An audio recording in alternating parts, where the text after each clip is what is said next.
สนับสนุนโดย Oppo F1s Selfie สไตล์ใหม่จาก Oppo Camera Phone ทำไมเดี๋ยวนี้ไม่ไปส่งน้ำผักแล้วอะ เลิกส่งแล้วอะ มึงบล็อกเฟซกูทำไม แค่เฟซบุ๊กไม่ได้สำคัญอะไรหรอก ไม่สำคัญแล้วบล็อกทำไมล่ะปอม เรากลับมาเป็นเพื่อนกันเหมือนเดิมไม่ได้เหรอวะ ลืมเรื่องที่เราเคยคุยกันไปได้ปะ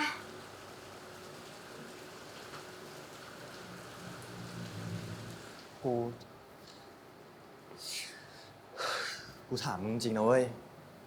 มึงยังจะไปกินข้าวกับกู ไปหากูที่บ้าน ทั้งที่มึงรู้อยู่ลึก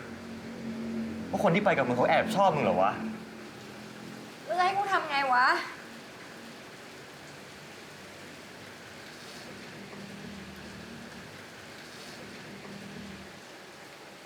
ถึงไงมึงก็รู้ไปแล้วเว้ย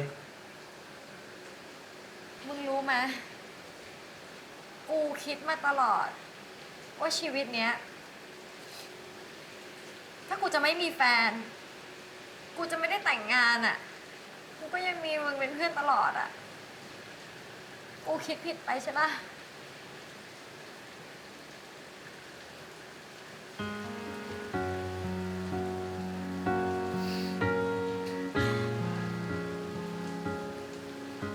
มึงไม่อยากเป็นเพื่อนกับกูขนาดนั้นอ่ะ มึงไม่ต้องบอกก็ได้นะเฟซอ่ะ มึงลบกูออกจากเพื่อนไปเลยก็ได้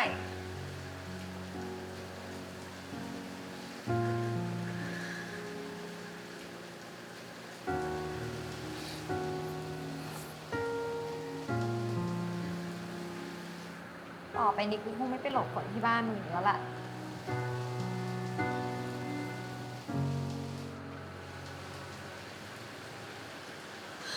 ชีวิตหนึ่งกำลังเริ่มใหม่ ชีวิตหนึ่งกำลังว่างเปล่า ความรู้สึกจึงทรมานและโหดร้ายทำได้เพียงแต่ยอมรับมัน แม้ต้องเจ็บจะยอมเข้าใจ คงไม่มีอะไรเหมือนเดิมอีกต่อไป ใจของคนนอกคน เมื่อสุดท้ายจะห้ามยังไงสายลมยกเปลี่ยนทิศและชีวิตจะห้ามยังไงก็ต้องเปลี่ยนไป ไม่ต่างกัน เราเมื่อไกลเท่านี้ก็ดีเหลือเกิน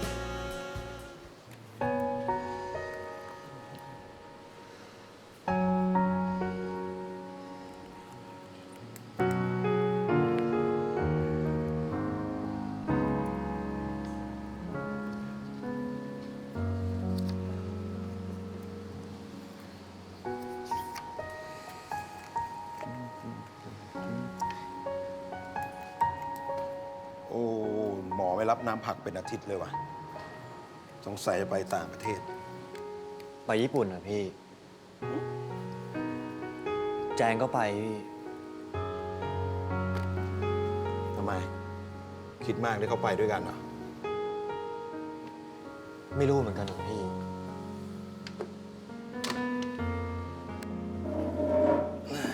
เอ็งรู้ไหมไอ้ผักพวกเนี้ยพี่ไม่เคยกินมันเลย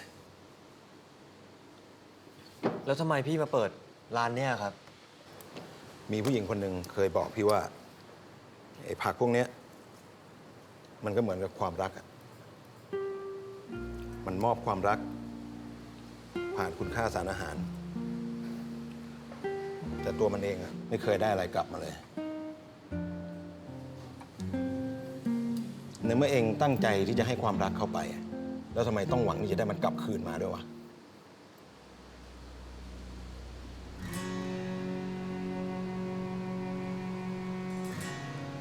ขอบคุณนะพี่ ไปก่อนนะพี่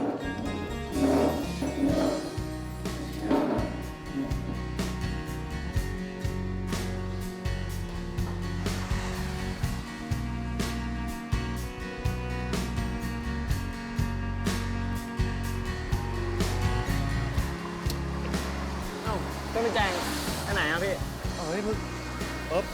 ไปหาแจงเว้ย พี่แจงอยู่ไหนอะ ญี่ปุ่น นั่นมันไกลไปปะเนี่ย เฮ้ยไม่รู้อ่ะ ไปเถอะ กวนปะเนี่ยเอาดี ไม่รู้ เฮ้ย ไป แจง แจง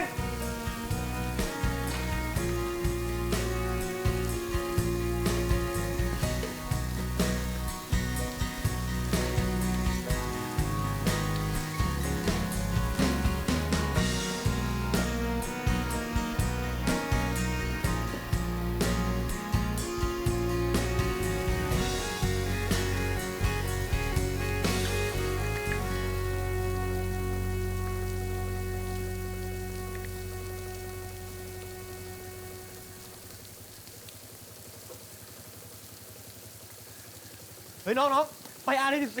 ๆแล้วญี่ปุ่นอะ เฮ้ยไปแล้วเว้ย เร็ว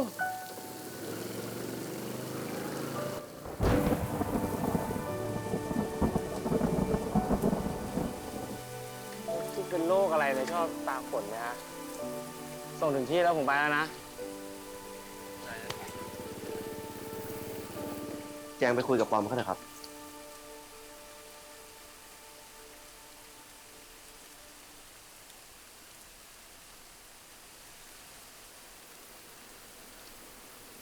กูเห็นในเฟซมึงเช็คอินที่เนี่ย มึงไม่ได้บล็อกเฟซกูแล้วใช่ปะ ไม่ละ มึงไม่เกลียดกูแล้วใช่ไหม กูก็อยากเปลี่ยนนะเว้ย แต่มันทำใจไม่ได้ว่ะ มึงนี่ชอบยืนตากฝนเนาะ จะให้ทำไงได้วะ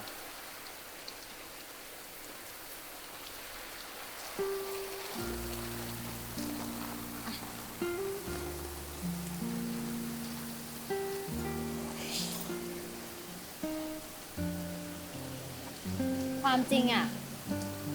กูไม่ค่อยชอบหน้าฝนเท่าไหร่เลยว่ะ ยิ่งหน้าฝนปีนี้นะ ทำกูป่วยเข้าโรงพยาบาลไป2 รอบแล้วนี่ถ้ากูไม่ได้มึงอ่ะ กูไม่รู้จะมีชีวิตรอดมาถึงตอนนี้หรือเปล่าปอม มึงอ่ะ เป็นเหมือนเสื้อกันฝนให้กูเลยนะเว้ย ที่คอยพากูไปทุกที่ มึงรู้ป่ะ เวลากูอยู่กับมึงอ่ะ กูไม่รู้สึกกลัวอะไรเลยนะเว้ย กูเสียใจนะเว้ย ที่กูมาพูดกับมึงช้าไปอ่ะ แล้วกูก็รู้สึกผิดด้วยเว้ย ที่กูใช้ความเป็นเพื่อนมาหลอกให้มึงไว้ใจ แต่ตอนนี้กูเข้าใจแล้วเว้ย ทำไมมึงมีอะไรมึงชอบไม่บอกกูวะ มึงรักกู แต่มึงไม่บอกกู ทำไมวะ ถ้ากูบอก แล้วมึงจะรักกูปะวะ ปอม กูรักมึงนะเว้ย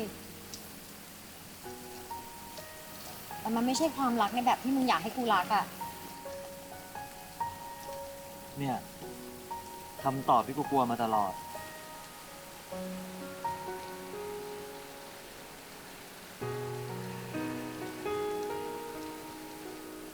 ตอนเนี้ยกูตกหลุมรักหน้าหนาวไปแล้วอะหน้าหนาวมันบังคับให้เราตามหาความอบอุ่นแล้วถ้ากูกำลังมองหาเสื้อกันหนาวอื่นสักตัว กูว่าหมอกิจอาจจะเป็นเสื้อกันหนาวตัวนั้นว่ะ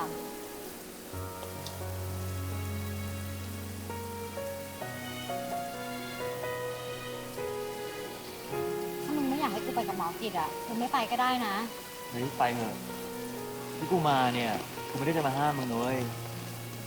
แค่อยากจะบอกว่า การที่เขียนคำว่าขอร้องอ่ะ ที่มึงขอร้องให้กูเป็นเพื่อนเหมือนเดิมอ่ะ ใช้ได้แล้วนะเว้ย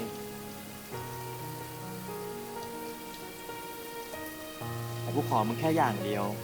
ได้ดิ มึงขออะไรกูตอนนี้กูทำให้มึงทุกอย่างเลย กูขอแค่มึงอ่ะมึงอย่าอัพรูปคู่มึงกับหมอตอนไปเที่ยวได้ปะวะ ทั้งใน Facebook ใน LINE แล้วก็ใน IG อ่ะ คือต่อให้กูบล็อกมึงยังไงนะเว้ย กูก็เข้าไปดูอยู่ดี ได้ดิ กูสัญญา กูจะไม่อัพรูปกับหมอเด็ดขาด โอเคป่ะ โอเค กูขอแค่ช่วงนี้เท่านั้นแหละ กูแค่ยังรู้สึกแบบไม่ชินเวลามึงอยู่กับผู้ชายคนอื่นอะแล้วก็อย่าโรแมนติกมากนะเว้ย เออ ได้ ดูแลตัวเองด้วยล่ะ มึงเหมือนกันนะ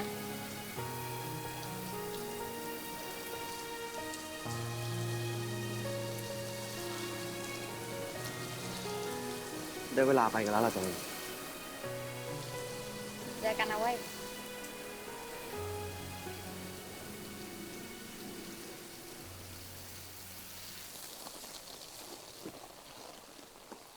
สุดท้ายไม่ว่าคำตอบจะเป็นยังไง เราทำได้เพียงยอมรับมัน เพราะชีวิตยังต้องเดินหน้าต่อไปฤดูฝนสิ้นสุดลงแล้ว มันก็เหมือนกับทุกๆปีที่ผ่านมา แต่สิ่งหนึ่งที่ไม่เหมือนเดิม คือฤดูฝนปีนี้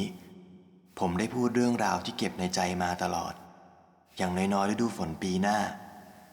ผมคงไม่รอสัญญาจากใครคนเดิม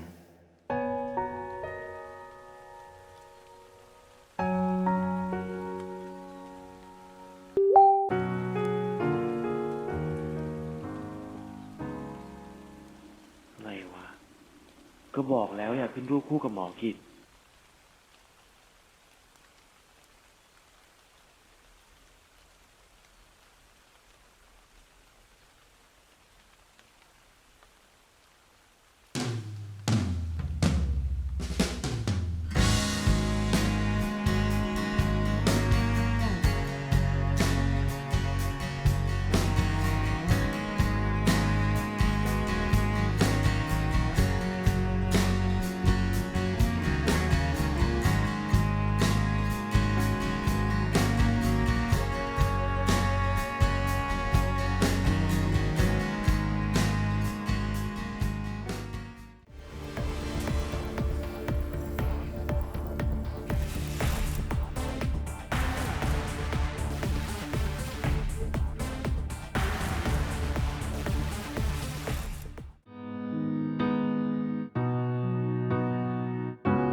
ยังคิดถึงเธอเหลือเกิ